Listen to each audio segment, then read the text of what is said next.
Բարև ձեզ, ինձ թափեսի այս թողարկմանը դիտեք։ Փաշինյանը ճնշումների նոր ալիք է սկսել, ուժեղ Հայաստան կուսակցությունը իշխանության խոշորացուցի տակ է հայտնվել։ Կոնկրետ թիրախավորված են մեր ուժեղ Հայաստան կուսակցության նկատմամբ։ Հանրային տրանսպորտի բարեփոխումը ձախողած Երևանի քաղաքապետը չի նահանջում ուղևորձի վճարման հարցում։ Հերիք եղավ բոլորը։ Որևէ մեկը չպետք է իրեն թույլ տա տրանսպորտից օգտվելուց չվճարի։ Փաշինյանը գտել է, թե ինչի վրա կարող են թոշակառուները իրենց բարձրացված թոշակները ծախսել։ Իրականություն, թե նախընտրական բլեֆ։ Թոշակառուն կարա 5 հատ տուդա обратно том сарни։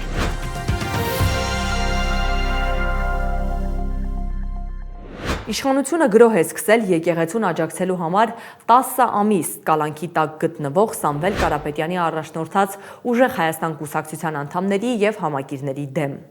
Բարեգործության արգելքը խախտելու կասկածանքով այս շաբաթ բերման էին ենթարկվել, ապա ձերբակալվել ուժեղ Հայաստան կուսակցության անդամներ Գոհար Ղումաշյանը և Վերժինե Ստեփանյանը։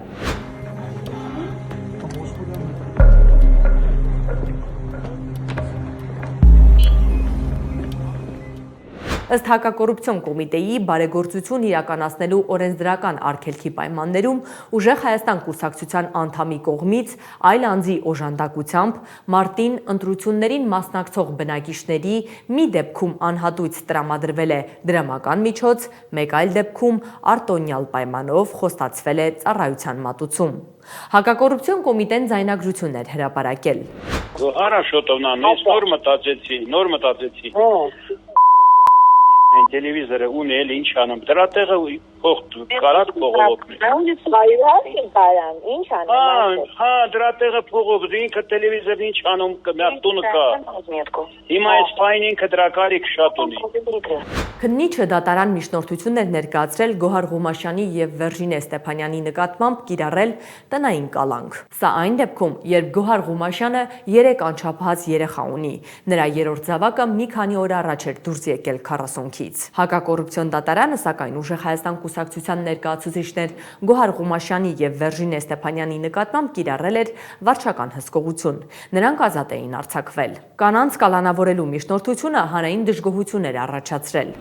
Գոհարի երեխան դեռևս 2 ամսական չկա, մանր, վրեժ խնդիր, փոքրոքի սադիստներ իհարկե համաշխարհային պատմության մեջ եղել են, օրինակ Պոլ Պոտը։ Հիմա էլ հայ ազգը այսպիսի մեկին ծնեց։ Նիկոլի համար ամենասարսափելին փողոցն է, նա վախենում է փողոցից։ Իսկ մենք ուժ ենք ցուցադրել ընդամենը մի քանի օր առաջ եւ վախկոտն անցավ գործի։ Սա էլ կանցնի։ Ուժեղ ու պինդ։ Հայ մայրերի ձեռքերում է հայրենիքի հարատեվությունը։ Հիշեք։ Սա այլևս իրավական գործընթաց չէ, այլ բարոյականության անկում եւ քաղաքական ընդդիմախոսներին դաժանությամբ լռեցնելու ամոթալի փորձ։ Ոչ մի պետություն չի կարող իրեն ժողովրդավար համարել, երբ մարդու տարրական իրավունքներն ու արժանապատվությունը ստորադասում են քաղաքական շահերին։ Նորածնի եւ փոքրահասակ երեխայի դեպքում մորից բաժանելը ունի ոչ միայն սոցիալական, այլ նաեւ առողջապահական հետևանքներ՝ կերակրման խախտում, հոգեբանական սթրես, երեխայի խնամքի խաթարում։ 2 օր անց արդեն ապրիլի 16-ին իշխանությունը նոր ճնշումների ալիք էր սկսել։ Իրավապահները խոզարկություններ էին անցկացրել ուժեղ Հայաստան կուսակցության համակիրների տներում, ապա բերման ենթարկել 14 անձի, որոնք հետո ձերբակալվել էին ընտրակաշառք տալու եւ ստանալու կասկածանքով։ Փաստաբան Վահան Հովհաննիսյանի խոսքով իրավապահները աշխատավարձը դիտարկել են որպես ընտրակաշառք։ Երբ որ մեր ձևով դեռևս հասարակական կազմակերպություն է եղել, բարեգործական նպատակներով հիմնված ծրագրեր են իրականացրել, զարգացման ծրագրեր ներգրաված են եղել որոշակի անձին, որոնք ստացել են աշխատավարձներ։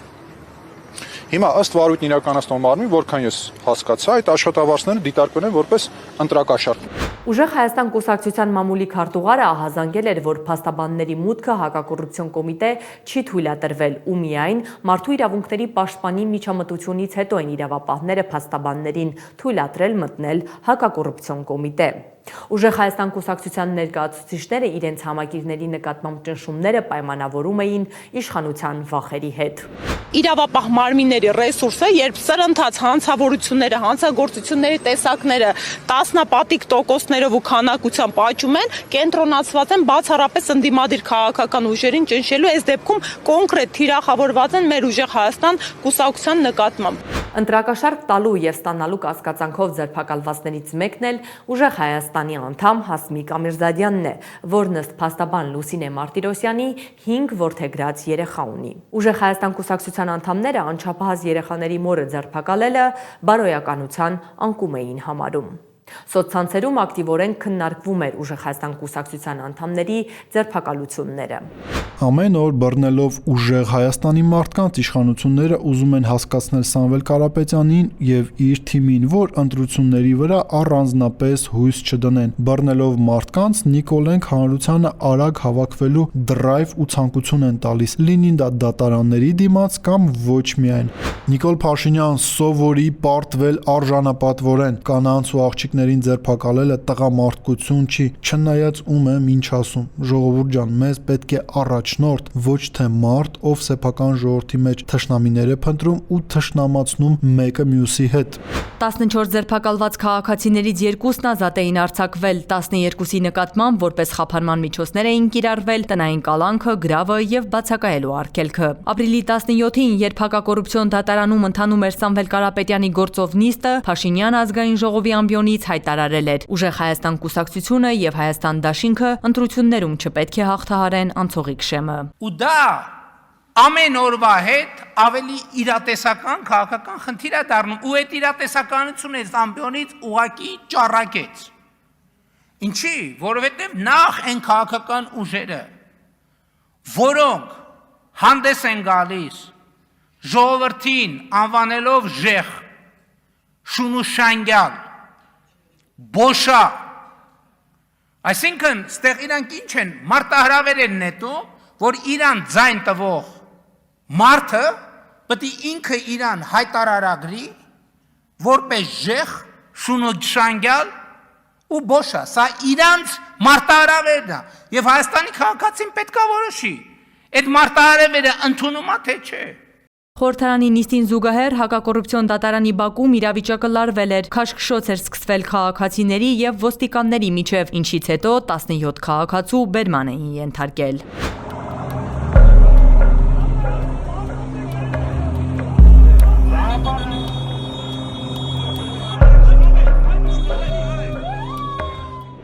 Դատական նիստի ընթացքում Սամվել Կարապետյանը հայտարարել էր, որ իրավապահ համակարգի ապօրինություններն ուղղված են իր եւ իր ընտանիքի անդամների դեմ, որ կանխեն ժողովրդի ուժեղ Հայաստան ունենալու ցանկությունը, բայց դա ըստ նրա չի հաջողվելու։ Ընդդիմությունից հայտարարեցին Հայաստանում ժողովրդավարությունը վտանգված է։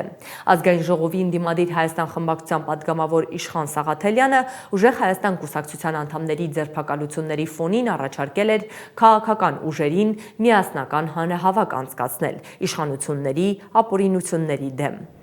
Ընդդիմադիր ուժերը պետք է մեկտեղեն իրենց ջանքերը, չնայած նրան, որ մենք մրցակիցներ ենք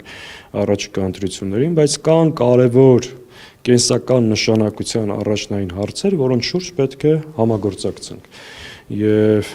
այդ թվում մենք մտածում ենք, որ կարելի է համատեղ ընդդիմության միասնական հանրահավաք անել, հնչեցնել այդ հակազդեցություն դրսևորելու մեխանիզմները, ձևերը եւ այդ հարցի շուրջ ընտրությունների օրինականության հսկողություն, ազատություն քաղ բանտարկյալներին ու այս թեմաների շուրջ անհրաժեշտ է լիարժեք համապարփակ համագործակցություն։ Ուժեղ Հայաստան կուսակցությունն իր ներկայացուցիչների նկատմամբ ճնշումները, որոնք իշխանական ներկայացուցիչների կողմից բնութագրվել են որպես իրավական գործընթացներ, քաղաքական հետապնդում է որակում։ Կուսակցության առաջնորդ Սամվել Կարապետյանը հավակնում է վարչապետի պաշտոնին։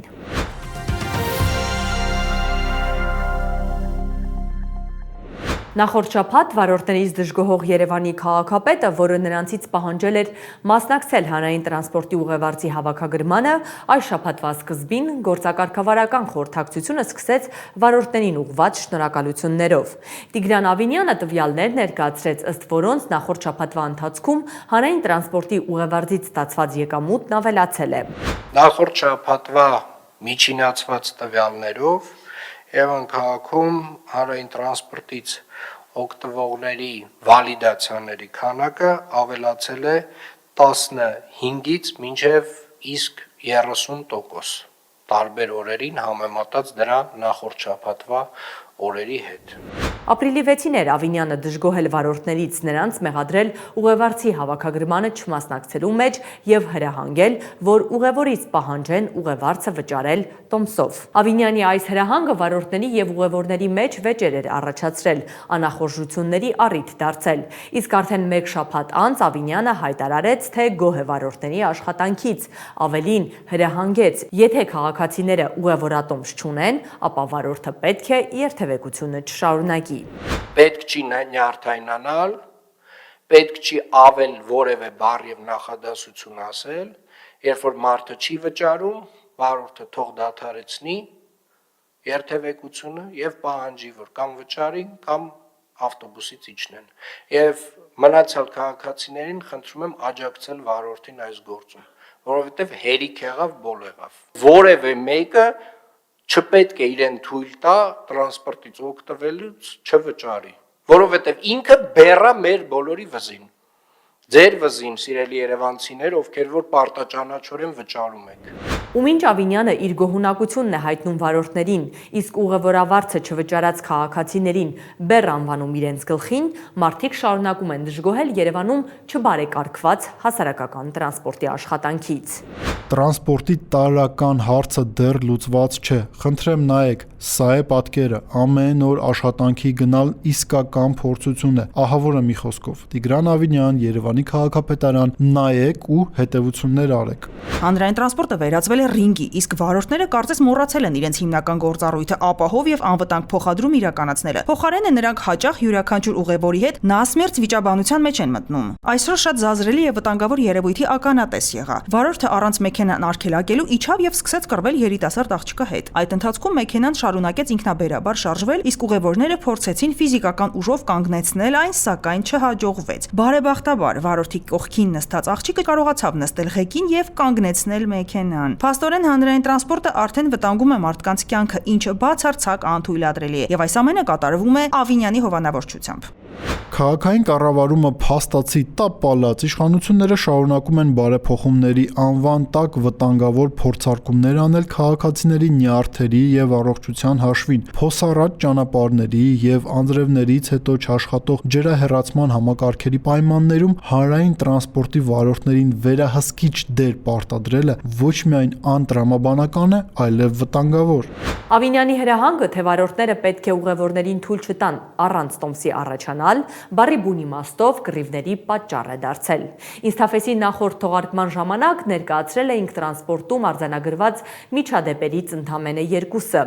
Այս շաբաթ արդեն ներքին գործերի նախարարությունը հայտնեց, որ ապրիլի 8-ին Էրեբունի փողոցում 3 տղամարդ ծեծել են 74 համարի ավտոբուսի վարորդին։ Այդ տղամարդիկ ձերբակալվել են։ Այնուհետև վարորդին ավտոբուսից դուրս են կանչել, հայհոյանքներ հնչեցրել եւ ձեռքերով ու ոտքերով հարվածներ հասցրել։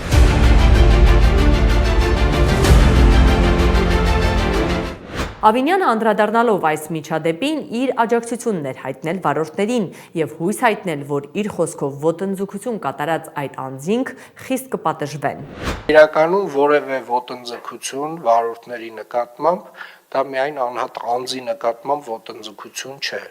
Դա ոտնձգություն է քաղաքի նկատմամբ, դա ոտնձգություն է այս ամբողջ համակարգի նկատմամբ։ Տրանսպորտի խնդրից բացի այս շաբաթ գլուխ էր բարձրացել եւս մեկ խնդիր՝ Իսակովի պողոտայի ասֆալտապատման պատճառով առաջացած կիլոմետրանոց խցանումները։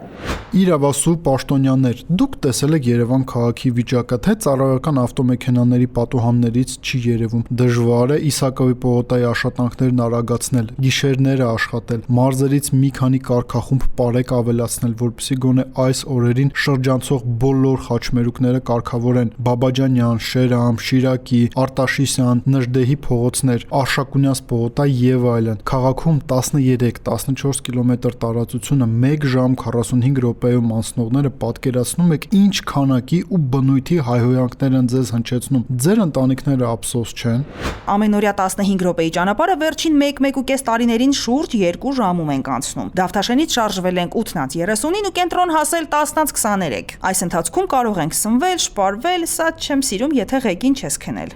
Ավինյան Տիգրան, արի քեզ մի օր, ընդամենը մի օր հանրապետական հիվանդանոցից հետը ստանեմ Մասիվ։ Առավոտը 8-ից 15-ից սկսած մեկ էլ հետադարձ գնանք Մասիվից հանրապետական Իրիկունը 7-ին։ Ապրելու ցանկությունը իսպար կվերանա, խոստանում եմ։ Էս ինչ քաոս եք սարքել այս քաղաքը, տրանսպորտը, ամբողջ ինֆրաստրուկտուրան ոտնատակ է կարել, ավիրել։ Երևանը Նյու Յորքի ու Մոսկվայի խցանումներին վաղուց տվել անցել է։ Այդ ձեր նիստերին, որ սրան նրան ասում եք լոճվել եք, հեսա կնեղացնենք, ավելի լավ է լուրջ գործով զբաղվի ու մի հատ շուրջդ նայի, տես, ինչ քաոսի է վերածվել քո տիրապետության տակ գտնվող քո կես բուռ Երևանը։ Մարդիկ ստիպված էին եղել անգամ ոտքով հատել Իսակովի պողոտան աշխատանքի հասնելու համար։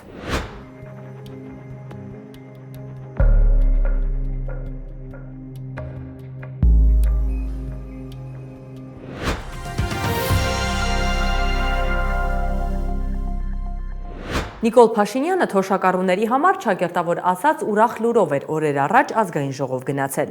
2025 թվականի կառավարության ծրագրի կատարման ընթացքի եւ արդյունքների մասին զեկույցի ներկայացման ընթացքում ընտրություններից ընդամենը 3 ամիս առաջ թոշակները բարձրացրած Նիկոլ Փաշինյանը հայտարարել էր, թե մինչև 10,000 դրամով բարձրացրած թոշակով տարեցները կարող են Գյումրի Լառնակա էժան ավիատոմս առնել։